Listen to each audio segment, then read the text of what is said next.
ఆయన గురించి ఇంటుంటేనే ఒళ్ళంతా పులకరించిపోతుంది. ఆ మహానుభావుణ్ణి ఒక్కసారి కళ్ళారా చూడాలనుందయ్యా. లేడు తల్లి, ఆ దేవుడు చనిపోయాడు.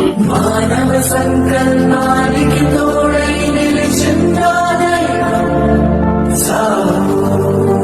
శత్రువు దగ్గర రాలేడన్నావు, సైతం తను ముట్టుకోవడానికే భయపడుతుందన్నావు.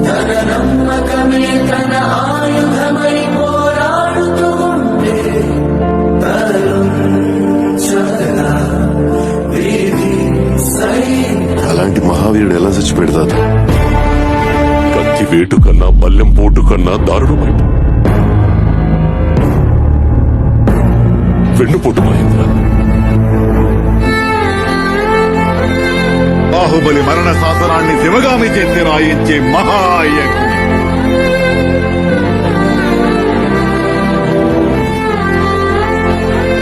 బాహుబలిని చంపే